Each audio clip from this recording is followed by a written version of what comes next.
Hare Krishna everyone, happy Kartik to all of you. और आज हम करेंगे प्रेयर्स ऑफ क्वीन कुंती, महारानी कुंती द्वारा प्रार्थना। हम ये आज करेंगे, हम आज पूरा चैप्टर कोशिश करेंगे कि हम पढ़ सकें। तो कुंती महारानी की प्रेयर्स जो है ना, बहुत ही ज़्यादा, जिसको कहते हैं भगवान श्री कृष्ण को बहुत पसंद है। मतलब एक पूरा तो सेंस ऑफ सरेंडर जो है वो कुंती महारानी की प्रेयर्स में आपको दिखेगा। और हमें भी वैसी प्रेयर्स करनी चाहिए, क्योंकि कुंती महारानी कह रही है कि देखो, मेरी लाइफ में सबसे इम्पोर्टेंट क्या है, कृष्ण तुम हो। सो द थिंग इज़ कि चाहे हमारी लाइफ में कितनी भी आपदा आती रहे, कुंती महारानी की लाइफ जो है ना, the most tragedy full life जो रही है, कि एक तो शादी से पहले उन्होंने जस्ट वो बच्चा थी, और सबसे पहले तो वो किसी और किंगडम में पैदा हुई थी, और उनको पार्थ किंगडम में अडॉप्ट कर लिया गया था। मतलब वो एक्चुअली पार्थ किंगडम की, उनका असली नाम पार्था था, लेकिन उनके फादर के फ्रेंड थे कुंती भोज, और कुंती महारानी वहाँ पे अडॉप्ट कर ली गई। तो बचपन से जिनको पेरेंट्स माना, और एकदम से उनको उधर फैमिली में जाना पड़ा जहाँ पे उनके पेरेंट्स चेंज हो गए। फिर उन्होंने दुर्वासा मुनि के बहुत ज़्यादा अच्छे से उनको सर्व किया, तो दुर्वासा मुनि ने उनको एक मंत्र दिया। तो वो चाइल्डिश क्यूरोसिटी की वजह से उन्होंने वो मंत्र टेस्ट करना चाहा, तो शादी से पहले सूर्यपुत्र उनके पास आ गया, कर्ण, जिनको मतलब अपने हृदय पे पत्थर रखकर उनको वो नदी में ले जाना, बहाना पड़ा, क्योंकि वो एक रानी थी और प्रिंसेस थी, और वो ये नहीं चाहती थी कि उनकी वजह से उनका पूरा किंगडम जो है वो ब्लेम हुए, और उनके फादर जो एडॉप्टेड फादर हैं उनके ऊपर कोई हैंड्स रेज करे। उसके बाद उनका विवाह हुआ। विवाह होने के बाद वो बहुत जल्दी विडो हो गई। विवाह होने के बाद उनके हस्बैंड को ऐसा श्राप मिल गया कि वो जो है पुत्र उत्पन्न नहीं कर सकते। अगर वो पुत्र उत्पन्न करने के लिए अपनी रानियों के पास आएंगे भी तो उनकी मृत्यु हो जाएगी। तो इस विडंबना से उन्होंने वो अपना मंत्र यूज़ किया, और उनके 3 पुत्र हुए, और जो दूसरी थी रानी, जो महाराज पांडु की दूसरी वाइफ थी माधुरी, उनसे 2 पुत्र उत्पन्न हुए। उसके बाद जैसे ही वो पुत्र अभी थोड़े से ही बड़े हुए थे, उनके फादर की डेथ हो गई, और छोटी रानी ने क्या किया, फादर के साथ जाके सती हो गई। अब 5 बच्चों का जो था उनके ऊपर आ गया, पूरी रिस्पॉन्सिबिलिटी आ गई। अब वो 5 बच्चों को लेके अपने जो है ब्रदर इन लॉ धृतराष्ट्र के वहाँ रहने लगी। पर वहाँ दुर्योधन इतना एनवियस था, उसने भीम को मारने की कोशिश करी, सारे पांडवों को जलाने की कोशिश करी, लक्षागृह में हुआ। ठीक है। उसके बाद उनकी जो वधू थी द्रौपदी, उसके साथ इतना ज़्यादा करा गया, मतलब उनको पूरी सभा के अंदर नग्न करने का प्रयास करा गया। उन लोगों को द्रुड़ कीड़ा में धोखे से हरा के उनका किंगडम वगैरह हड़प लिया। हालांकि Yudhishthir Maharaj was the rightful king for the whole kingdom, फिर भी धृतराष्ट्र ने जो पूरा हस्तिनापुर को डिवाइड कर दिया, अच्छा सा किंगडम अपने पास रख लिया, और खांडरप्रस्थ जो था, वो खंडर था, वो युधिष्ठिर महाराज को दे दिया। और युधिष्ठिर महाराज ने कृष्ण की सहायता से उस खांडरप्रस्थ को इंद्रप्रस्थ बनाया, जो कि बहुत ऑपुलेंट हो गया। तो वो चीज़ भी दुर्योधन से देखी नहीं गई, और दुर्योधन ने वो किंगडम भी हड़पने का प्रयास किया, द्रुत कीड़ा में हराया, इनको जंगल भेजा, 12 साल के लिए वनवास किया, और 1 साल के लिए अज्ञातवास के लिए भेजा, और शर्त रखी कि अगर अज्ञातवास में मिले तो फिर से 12 साल का आपको वनवास झेलना पड़ेगा। तो इतना सारी ये चीज़ें हो रही थी, इतना सब कुछ कुंती महारानी ने सफ़र किया, सब उनकी आंखों के सामने गया। और फिर इतना बड़ा कुरुक्षेत्र का वॉर हुआ, और उनके जो फर्स्ट बॉर्न सन थे कर्ण, उसमें उनकी डेथ हुई।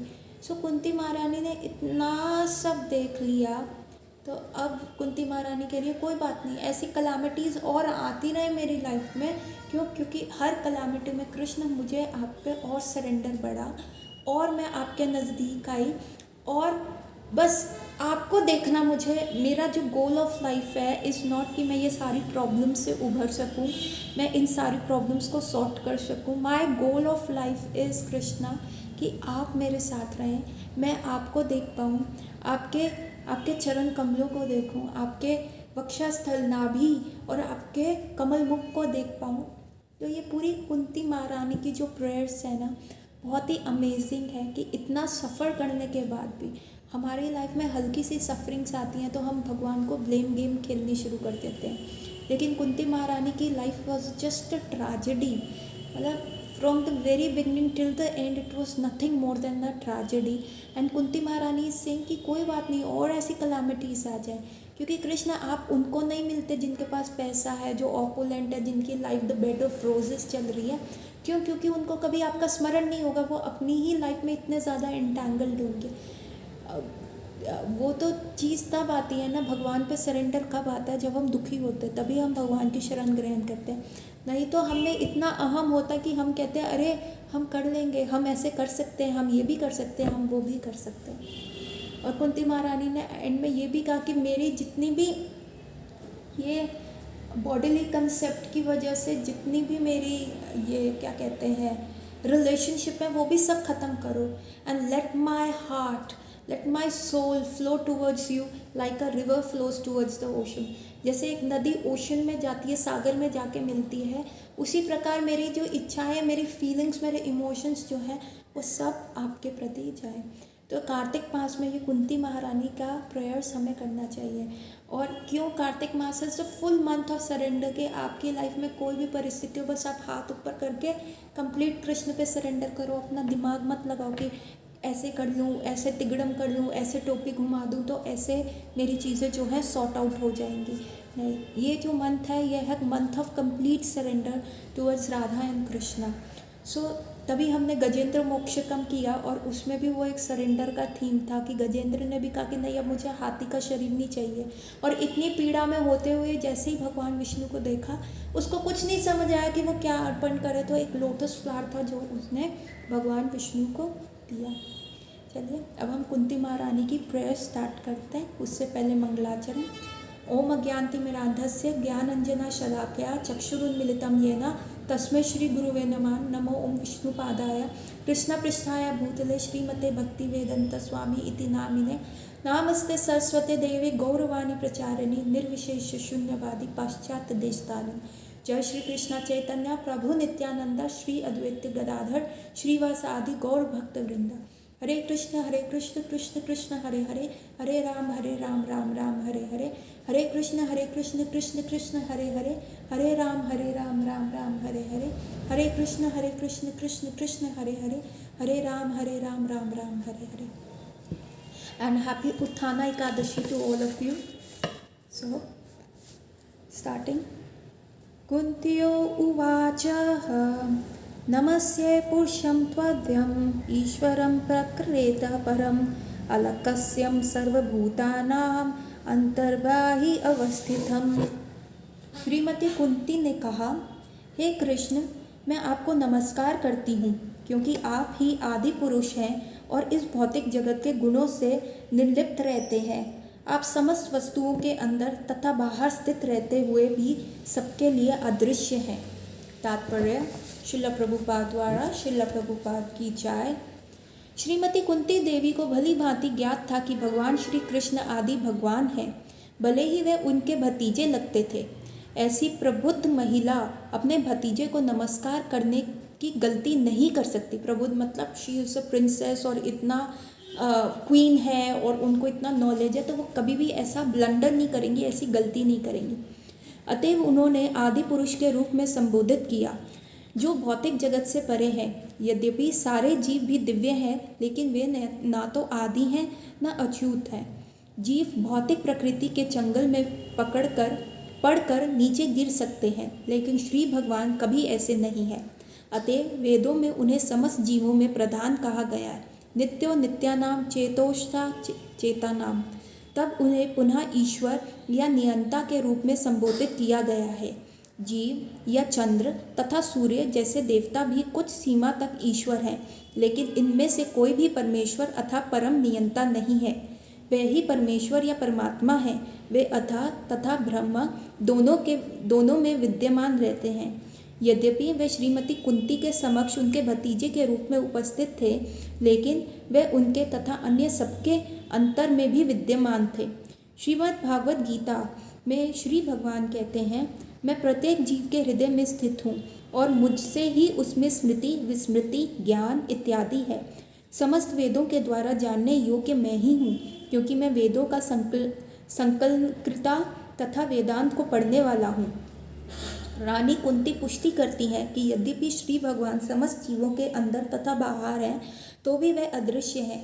कहने का भाव ये है कि श्री भगवान सामान्य व्यक्ति के लिए पहेली तुल्य है।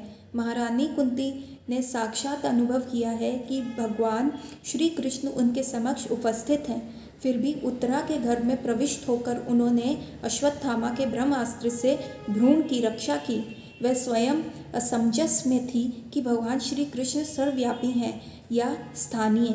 वस्तुतः वे दोनों हैं, लेकिन जो लोग उनके शरणागत नहीं हैं, उनके समक्ष वे प्रकट नहीं होते। अवरोध का ये पर्दा परम भगवान की माया शक्ति कहलाती है और यही विद्रोही जीव की संकुचित दृष्टि को नियंत्रण करती है। इसकी व्याख्या आगे की गई है। तो कुंती महारानी की जो प्रेयर्स होती हैं, उससे पहले एक इंसिडेंट हुआ होता है, जिससे कुंती महारानी इतनी भावग्राही हो गई होती हैं कि वो ऐसे, मतलब वैसे भी वो सरेंडर्ड सोल थी, लेकिन फिर भी वो जानती हैं कि कृष्ण भगवान है। पर एक टाइम क्या आता है, नहीं है मेरा भतीजा भी है, मातृता का भी भाव आता है, और इसलिए वो चंभित हो जाती हैं कि जब अश्वत्थामा ने ब्रह्मास्त्र छोड़ा था और उत्तरा के घर, जो कि द लास्टिंग सर्वाइविंग पांडव आने वाला था, वही उत्तराधिकारी था पूरे पांडव किंगडम का, जो कि अर्जुन के बेटे अभिमन्यु का पुत्र था। मतलब अर्जुन का पुत्र था परीक्षित महाराज, जो उत्तरा महारानी के गर्भ में था। उसकी रक्षा भगवान श्री कृष्ण ने एक थंब के साइज का आकार लेके गर्भ में प्रवेश करके की थी। तो सभी अचंभित हुए कि कैसे भगवान बाहर भी हैं, अंदर भी हैं, सब जगह है।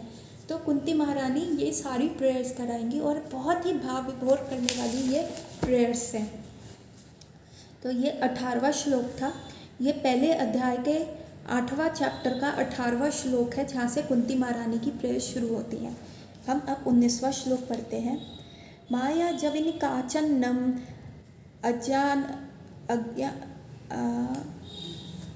अजनाधोक्षजयम अव्यम ना लक्ष्य मुद्धा दृष्टे ना तो नत्यधरो यथा। अर्थात सीमित इंद्रियों ज्ञान से परे होने के कारण आप मोहिनी शक्ति माया के पर्दे से ढके रहने वाले शाश्वत अव्यय तत्व हैं। आप अल्पज्ञानी दर्शक के लिए ठीक उसी प्रकार से अदृश्य रहते हैं जिस प्रकार अभिनेता के वेश में कलाकार पहचान में नहीं आता। यही हमने अभी पीछे गजेंद्र की भी स्तुति में पढ़ा था कि कैसे भगवान सिर्फ उन्हीं को दिखते हैं जिनमें भाव होता है। अब कई लोग कहते हैं ना वृंदावन जाके कि अरे भगवान ऐसे थोड़ा ना कर सकते हैं, ये तो मूर्ति है, ये तो मेटल की है, इनके दांत थोड़ा ना आ जाएंगे, भगवान को चल थोड़ा ना सकते हैं। तो वो ऐसे ही अदृश्य रहेंगे जैसे कलाकार होता है ना, उसकी एक्चुअल पहचान आप किसी अभिनेता की नहीं पहचान सकते। अब अमिताभ बच्चन कितनी मूवीज़ में गया, तो एक्चुअल में वो कई लोग उसको, कोई भोले होंगे वो कहेंगे अच्छा इसने इसमें विजय दीनानाथ का रोल निभाया है, ये विजय दीनानाथ ही होगा। और जब वो असली में अपना अमिताभ बच्चन का वो बोलेगा कि मैं अमिताभ बच्चन हूँ, नहीं आप तो विजय दीनानाथ है ना, आप ये चीज़ नहीं हो सकते। जिस प्रकार दुर्योधन ने भी कृष्ण को सिर्फ एक छलिया लिया, काउहर्ड बॉय लिया, ये तो ग्वाला है। जब उसने अपना विशाल रूप भी दिखाए, भगवान श्री कृष्ण ने अपना विश्व रूप भी दिखाया, जब दुर्योधन उनको कैद करने वाला था, तब भी वो पहचान नहीं पाया कि नहीं ये भगवान है, मुझे इनको सरेंडर कर देना चाहिए। वो यही कहता रहा ये छलिया है, ये सिर्फ ग्वाला है और इसके पास कुछ मैजिकल पावर्स है। तो वो वैसे ही उसके हृदय में भाव नहीं था, तो दुर्योधन कभी भी भगवान को पहचान नहीं पाए।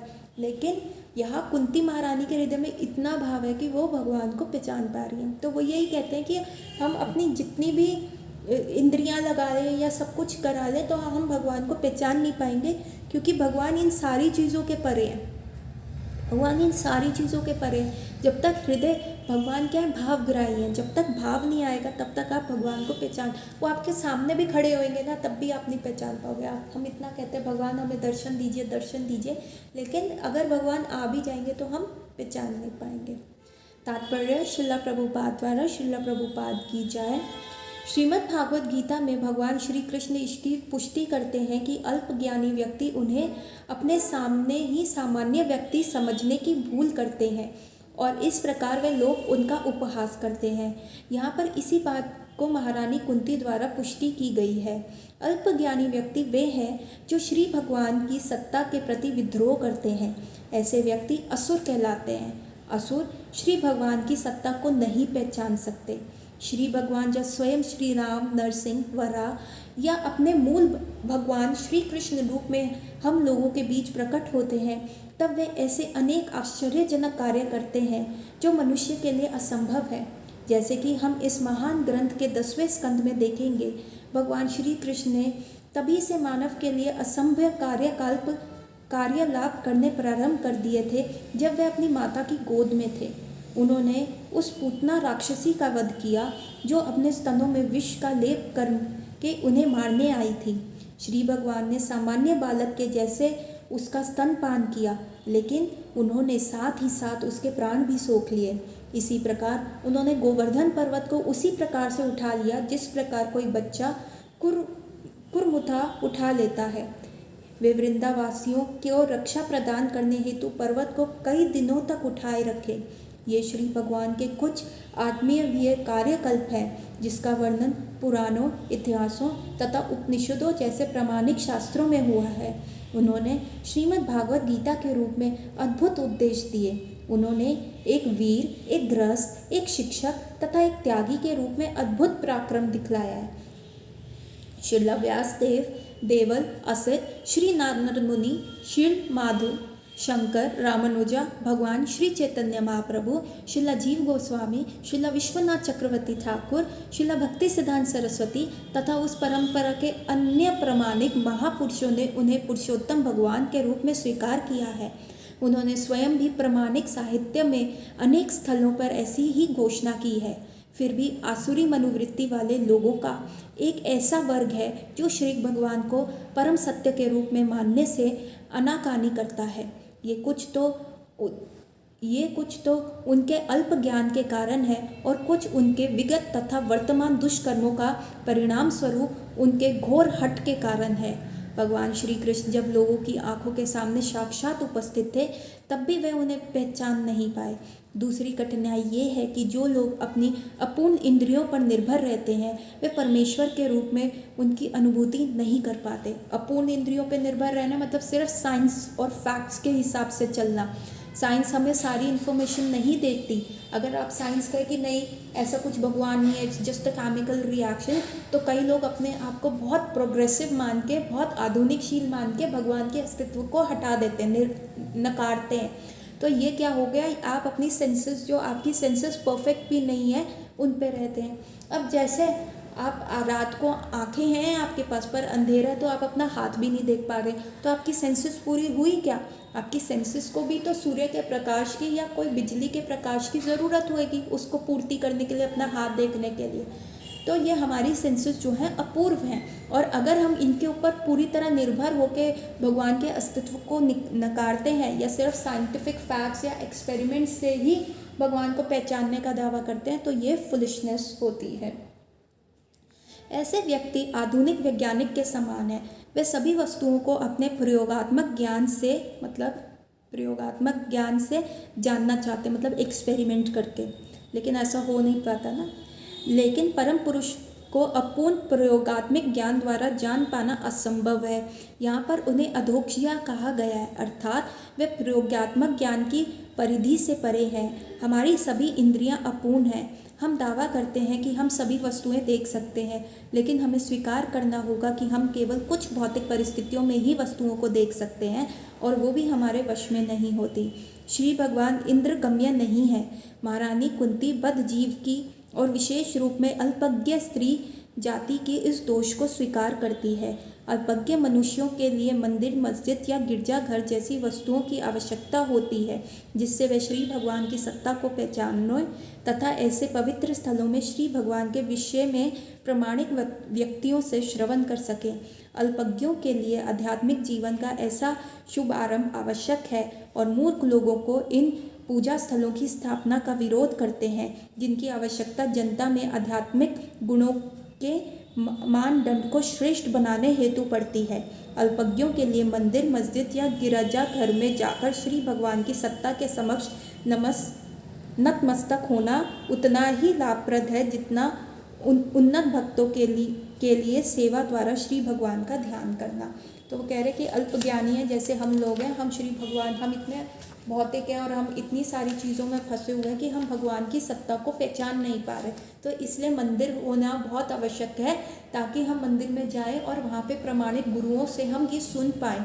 सुनने से हमारे हृदय का जो मैल है वो शुद्ध होगा, जो पुराने जन्म के संस्कार उस पर लिप्त हैं वो सब शुद्ध हो जाएंगे और तब हम भगवान की शरण ग्रहण कर पाएंगे, नहीं तो हम तो भ्रमित ही रहेंगे। इसलिए मंदिर बनने का विरोध कभी भी नहीं करना चाहिए। ऐसे पवित्र स्थान बहुत ज़रूरी हैं, जितने इम्पोर्टेंट हॉस्पिटल्स हैं, सारी चीज़ें हैं। हम क्यों बीमार पड़ते हैं? हम अपनी मन भागवत गीता में 2.14 में ये लिखा हुआ है कि सुख और दुख जो क्या है वेदर की तरह है, समर्स एंड विंटर्स की तरह। तो अब जब विंटर्स आ रहा है तो गर्म स्वेटर पहन लो और गर्मी आ रही है तो एसी ऑन कर लो, अपने आप को कंफर्टेबल बना लो। वो तो आएंगे ही आएंगे। बार बार ये कहना हाय हाय ठंड आ गई, ठंड आ गई, नहीं आनी चाहिए, नहीं आनी चाहिए, हो गर्मी हो गई, मेरे से काम नहीं हो रहा, ऐसे तो नहीं चलना चाहिए। तो ये क्या होता है, ये माइंड का परसेप्शन होता है, सुख का भी। ठीक है, आप बैठे हैं, परिस्थिति अनुकूल है तो सुख आप फील करेंगे, प्रतिकूल है तो दुख करेंगे, जबकि बाकी सारी चीज़ें तो सेम ही है ना। एक एग्जाम्पल हमारे गुरुजन कहते हैं एक कॉलेज में बच्चा बैठा हुआ था और बारिश का टाइम था और वो कैंटीन में गया और उसने मेन्यू में देखा कि वाह आज तो समोसा मिलेगा और आज कितना मस्त है, और उसने पैसे देके समोसा ख़रीदा और उसकी मुंह में पानी आ रहा है और वो उसको कह रहा है, आकर्षित हो रहा है, और उसका मन पूरा सुख महसूस कर रहा है, वाह मैं समोसा खाऊंगा, मेरा फेवरेट है। और उसी समय उसका रिजल्ट आ जाता है और उसको पता चलता है वो 2 सब्जेक्ट्स में फेल हो गया है। और अब क्या है, मन क्या हो गया, दुख हो गया। अरे मौसम भी बारिश का, कैंटीन में सामने समोसा और वही समोसा, क्रिस्पी समोसा। अब क्या हुआ, थोड़ी सी सिचुएशन चेंज हुई तो वो किस उसमें आ गया कैटेगरी में, दुख की कैटेगरी में। ये किसने बताया, ये माइंड ने डिसीव किया, माइंड ने परसीव किया, माइंड ने इसको इंटरप्रेट किया, नहीं अब ये सुख है, ये दुख है। तो जो ये बेसिक ये इंटरप्रिटेशन सुख और दुख का आता है, ये माइंड करता है। ठीक है, और इन सारी चीज़ों को हमें कौन बताएगा, और यही माइंड हमें परसीव करता है। नहीं, हम बॉडी है, हमें बॉडी के लिए सोचना, चाहे झूठ बोलो, चाहे किसी का गला काट दो, लेकिन तुम्हें सुखी रहना है, तुम्हें पोजीशन पे रहना है, तुम्हें पैसे चाहिए, तुम्हें ये चाहिए। लेकिन इंटेलिजेंस कहाँ आती है, वो गुरुजनों से सुनने से आती है। इंटेलिजेंस तब आती है कि बताते हैं नहीं तुम ये शरीर हो, ये शरीर क्षणिक है, तुम्हारी जर्नी यहीं पे मृत्यु तक ख़त्म नहीं होएगी, आगे जाना है। तो ये जो ज्ञान होता है ये गुरु वर्ग से मिलता है, और गुरु वर्ग का हम कहाँ करेंगे, या तो तीर्थ स्थल में जाएं जहाँ पे गुरु रहते हैं और उनकी वाणी सुने, उनकी वाणी श्रवण करें, तो हमारे हृदय में शीतलता आएगी और सब क्लीन होएगा। या मंदिर में जाएं और वहाँ के महाराज महंतों से हम सुने, भगवान के बारे में सुने, श्रीमद् भागवत गीता, श्रीमद् भागवतम का पठन करें। तो ऐसी जगह होना बहुत ज़रूरी है, क्योंकि जो माइंड होता है वही हमें बीमार करता है। तो हम यहाँ बात कर रहे हैं, जैसे इंग्लिश में कहा जाता है prevention is better than cure. Hospitals जो होते हैं वो क्योर के हिसाब से होता है। आपको डिसीज़ हो गया, अब डॉक्टर के पास जाओगे वो उसका इलाज करेगा, लेकिन हमें ये करना है, हमें वो डिसीज स्टेट में ही नहीं जाना, हमें प्रिवेंशन की बात करनी। और प्रिवेंशन क्या होगा, क्योंकि माइंड हमें चीज़ों को इंटरप्रेट करके दे रहा है, नहीं ये सुख है और ये दुख है। और जब हम दुख में रहते हैं, हम डिप्रेशन हो जाते हैं, तो सुसाइडल थॉट्स आते हैं, या हम गलत काम करने के लिए आते हैं। लेकिन यदि ऐसे मंदिर होंगे जहाँ पे हम गुरुओं को सुन पाएंगे, तो हमारी इंटेलिजेंस डेवलप होगी, और जो इंटेलिजेंस है वो माइंड की बात को करप्ट कर देगी, माइंड की बात को नीचे कर देगी, और उससे क्या होगा, उस इंटेलिजेंस से हम बीमारी नहीं पड़ेंगे, तो हमें हॉस्पिटल जाने की ज़रूरत नहीं है। तो प्रिवेंशन के लिए मंदिर है, क्योर के लिए हॉस्पिटल्स है। क्योर के लिए भी मंदिर है, क्योंकि विल पावर से डिसीज़ आपका क्योर होता है। तो मंदिर होना कितना आवश्यक है, और इसलिए मंदिर निर्माण में हमेशा हमेशा सहयोग दीजिए। कभी भी इसको अंधविश्वास या रूढ़वादी थॉट मत कहिए, क्योंकि ये हमारा बेस है। हमारी जो इंडियन सिविलाइजेशन चल रही है, जो हमारी वैदिक संस्कृति चल रही है, वो इसी पे चल रही है। आप देखिए पूरे संसार में कितनी संस्कृति आई और नष्ट हो गई, और उनका हमें पता भी नहीं। हम सिर्फ उनको हिस्ट्री के पेजेस में पढ़ते हैं और हमें उनके टूटा फूटा नॉलेज है। लेकिन जो इंडियन सिविलाइजेशन चल रही है, जो इंडियंस चल रहा है, ये हमारी पावर है और ये हमारा बेस है, ये हमारा फाउंडेशन है। अगर ये फाउंडेशन टूट गया तो हमारी सिविलाइजेशन, वैदिक सिविलाइजेशन भी खराब हो जाएगी। तो ये बहुत ज़रूरी है। सो कमिंग टू श्लोक नंबर 20। तथा परम हंसानां मुनीनाम अम्लात्मनं भक्ति योगे विधानार्थम कथम पश्यमि ही स्त्रिया। अर्थात आप उन्नत अध्यात्मवादियों तथा आत्मा एवं पदार्थ में अंतर करने में सक्षम होने में शुद्ध बने विचारकों के हृदय में भक्ति के दिव्य विज्ञान का प्रसार करते हेतु स्वयं अवतरित होते हैं, तो फिर हम स्त्रियां आपको किस प्रकार पूर्ण रूप से जान सकती हैं। तात्पर्य श्रील प्रभुपाद द्वारा। श्रील प्रभुपाद की जय। बड़े बड़े दार्शनिक चिंतक तथा श्री भगवान के धाम तक नहीं पहुंच पाते। उपनिषदों में कहा गया है कि परम सत्य परमेश्वर बड़े से बड़े दार्शनिकों के चिंतन शक्ति से परे हैं। वे महान विद्या या महानत मस्तिष्क द्वारा भी नहीं जाने जा सकते। मतलब आप कितना भी चिंतन कर लो, आप में कितना भी इंटेलिजेंस, IQ आपकी कितनी भी हो, तब भी भगवान को जानना उस चीज़ से परे है। उन्हें वही जान पाता है जिस पर उनकी कृपा होती है। जिस पर भगवान अपनी अहेतु की कृपा करते हैं, वही उनको जान सकता है। अन्य मनुष्य भले ही वर्षों तक उनका चिंतन क्यों ना करते रहें, वे अज्ञेय ही रहते हैं। इस तथ्य की पुष्टि महारानी कुंती द्वारा होती है, जो एक अबोध स्त्री की भूमिका निभा रही हैं। स्त्रियां समान रूप से दार्शनिकों की तरह चिंतन नहीं कर सकती, लेकिन उन्हें श्री भगवान का आशीर्वाद प्राप्त है, क्योंकि श्री भगवान की श्रेष्ठता तथा सर्वशक्तिमता पर तुरंत विश्वास कर लेती हैं और बिना किसी संकोच से नतमस्तक हो जाती हैं।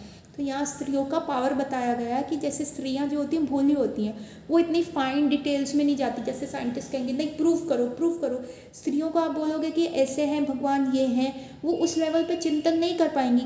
पर लेकिन वो भोली होंगी तो वो भगवान के अस्तित्व पे बहुत जल्दी विश्वास करके नतमस्तक हो जाती हैं, सरेंडर कर लेती हैं। तभी कहते हैं अगर एक घर में अगर एक लेडी डिवोटी बन जाती है, अगर गृहिणी एक डिवोटी बन जाती है, भगवान की भक्त बन जाती है, तो पूरा परिवार तर जाता है।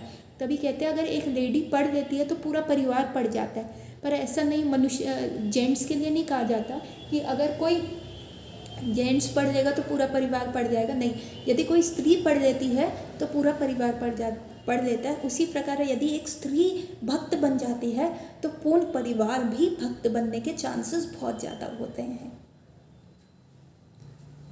श्री भगवान इतने दयालु हैं कि वे केवल ऐसे व्यक्ति पर ही विशेष अनुग्रह नहीं करते जो महान दार्शनिक होता है, वह उद्देश्य की निष्ठा से परिचित होता है।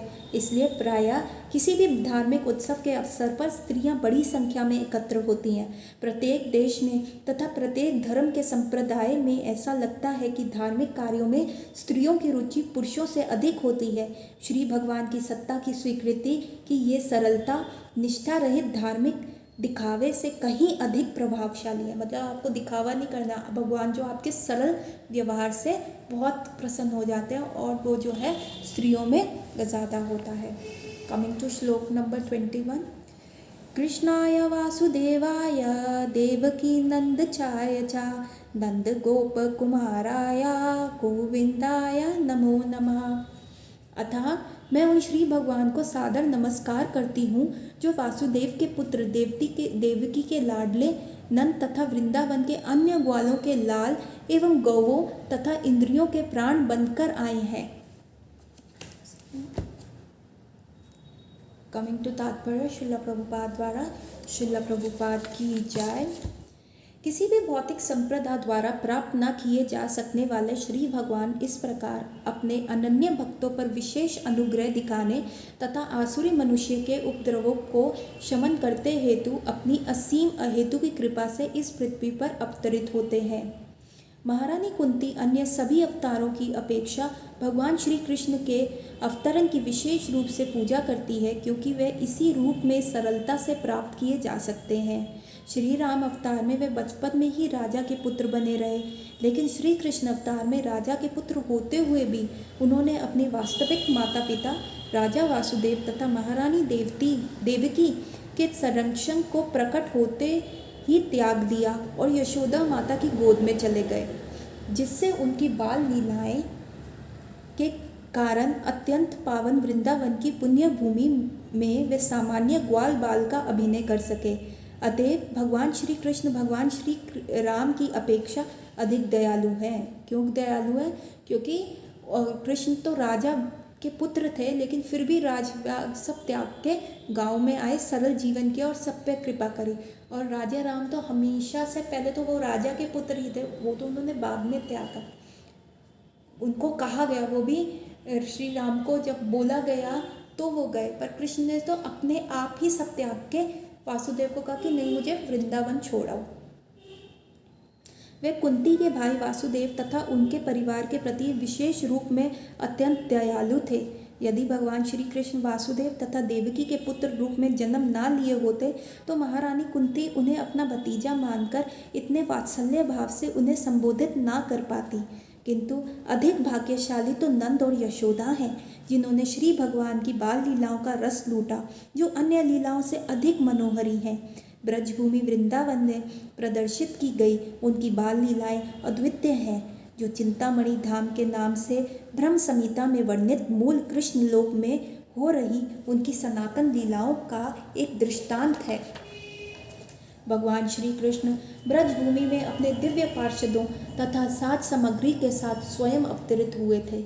इसलिए श्री चैतन्य महाप्रभु ने पुष्टि की है कि ब्रजभूमि के निवासियों के समान अन्य कोई भाग्यशाली नहीं है, और उनमें भी गोपियाँ विशेष रूप से भाग्यशालिनी हैं, क्योंकि उन्होंने श्री भगवान की प्रसन्नता के लिए अपना सर्वस्व न्यौछावर कर दिया। वे नंद तथा यशोदा के साथ, ग्वालों के साथ तथा विशेष रूप से ग्वाल बालों एवं गायों के साथ अपनी लीलाओं के कारण गोविंद कहलाए। गोविंद रूप में श्री भगवान ब्राह्मणों तथा गायों के प्रति विशेष दयालु हैं, जिसका अर्थ ये है कि मानवीय संपदा बहुत कुछ इन्हीं दो बातों पर निर्भर रहती है। प्रथम जो ब्राह्मण संस्कृति तथा द्वितीय गोरक्षा। जहाँ इन दोनों का अभाव रहता है वहाँ भगवान श्री कृष्ण कभी प्रसन्न नहीं होते। तो कितनी महत्वपूर्ण बात कही गई है कि जो हमारी संस्कृति है दो चीज़ों पे होती है। एक कि गुरु की शरण लेना, ब्राह्मण की शरण लेना, ब्राह्मणों की सेवा करना और गोरक्षा करना। तो ये तो कितनी इम्पॉर्टेंट चीज़ें हैं कि जहाँ ये सारी चीज़ें होती हैं वही संस्कृति उन्नत रहती है, और जहाँ ये चीज़ें ख़त्म हो जाती हैं एडवांसमेंट के नाम पे, मॉडर्न टेक्नोलॉजी के नाम पे, आधुनिकवादी होने के नाम पे, तो वो संस्कृति खराब हो जाती है। वहाँ पे सिर्फ क्या होता है, पतन ही रहता है। कमिंग टू श्लोक नंबर 22। नमा पंकज नाभाय नमा पंकज मालिने नमा पंकज नेत्राय नमस्ते पंकज आंग्रहे। जिनके उदर के मध्य में कमल पुष्प के सदृश नाभि है, जो सदैव कमल पुष्प की माला से शोभ्यमान है, जिनकी चितवन कमल पुष्प के समान शीतल है और जिनके चरणों में कमल अंकित है, ऐसे हे प्रभु मैं आपको सादर नमस्कार करती हूँ। तात्पर्य श्रील प्रभुपाद द्वारा। श्रील प्रभुपाद की जय। यह श्री भगवान के दिव्य शरीर के विशिष्ट चिन्हों में कुछ का वर्णन है, जो उनके शरीर को अन्य मनुष्यों के शरीर से अलग करते हैं। भले ही श्री भगवान हम में से एक जैसे लगते हो, लेकिन वे अपने विशिष्ट शारीरिक लक्षणों के कारण सर्वदा भिन्न रहते हैं। श्रीमती कुंती अपने आप को श्री भगवान का दर्शन कर पाने में अक्षम मानती है, क्योंकि वे स्त्री हैं। ऐसा माना जाता है कि स्त्री, शूद्र, श्रमिक वर्ग तथा द्विज बंधु, तीनों द्विज जातियों की नीच संतानें परम सत्य के नाम, यश, लक्षण, रूप आदि से संबोधित दिव्य विषय को समझने में असमर्थ होते हैं। ये नहीं कहा गया है कि विमेन आर लेस इंटेलिजेंट, ऐसा कहा जा रहा है क्योंकि विमेन जो होती हैं भोली होती हैं, तो वो क्या होती है, उनका जो जैसे उनके सामने संगति आ जाती है वो वैसी बन जाती है। अगर सबका की साड़ियाँ देखनी है, ये करना है, ऐसे बन के रहना है, तो वैसे वो चली जाती हैं। तो ऐसे लोगों के लिए भगवान को समझना, क्योंकि वो एक बहाव के साथ चली जाती हैं, तो इसलिए बड़ा मुश्किल हो जाता है।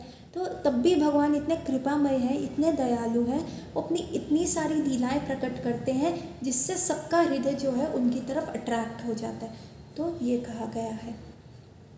यद्यपि ऐसे व्यक्ति श्री भगवान की लीलाओं में प्रवेश करने हेतु अयोग्य होते हैं, तो भी श्री भगवान को अर्च विग्रह के रूप में देख सकते हैं, जो उपयुक्त स्त्रियां, शूद्र तथा द्विज बंधु सहित समस्त पतित आत्माओं पर दया करने के उद्देश्य से भौतिक जगत में अवतरित होते हैं।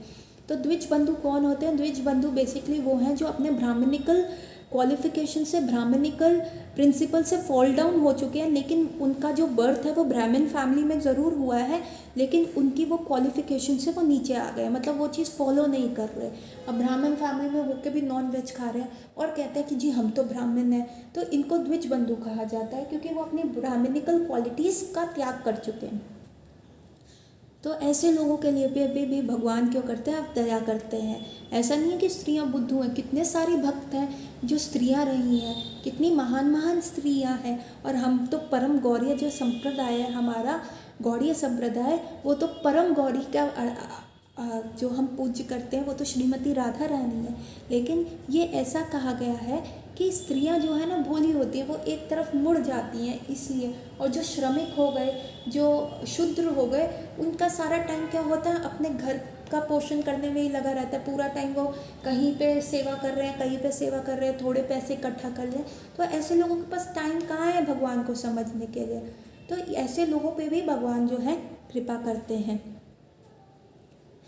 क्योंकि ऐसे पतित मनुष्य पदार्थ के परे कुछ भी नहीं देख पाते, अतः भगवान गर्भदक्षाई विष्णु के रूप में असंख्य ब्रह्मांड में से प्रत्येक में प्रविष्ट होना स्वीकार करते हैं, जिनके दिव्य उदर के मध्य कमलवट नाभि से कमल नाल अंकुरित होता है, और इस तरह ब्रह्मांड के प्रथम जीव ब्रह्मा का जन्म होता है। इसलिए श्री भगवान को पंकज नाभि कहा जाता है। हे पंकज नाभि भगवान अनेक तत्वों के बने अर्च विग्रह के रूप को स्वीकार करते हैं, यथा मल के अंदर बना रूप, मन के अंदर बना रूप, लकड़ी के बना रूप, मिट्टी का रूप, धातु का रूप, रत्न रूप, रंग रूप, रेत पर अंकित किया गया रूप इत्यादि।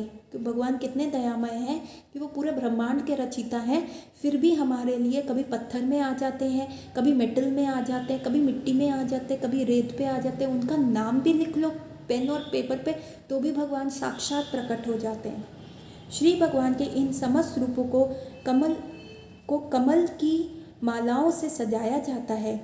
पूजा मंदिर में ऐसे शांतिप्रद वातावरण होना चाहिए जिससे भौतिक कार्यों में सदैव निरत रहने वाले अभक्त जनों का उत्कट ध्यान उस ओर आकर्षित हो। ध्यानी मनुष्य मन के अंदर एक रूप की पूजा करते हैं, अतएव श्री भगवान स्त्रियां, शूद्रों तथा द्विज बंदियों पर भी दयालु होते हैं, यदि वे विविध रूपों में बने पूजा मंदिरों में जाना स्वीकार करें।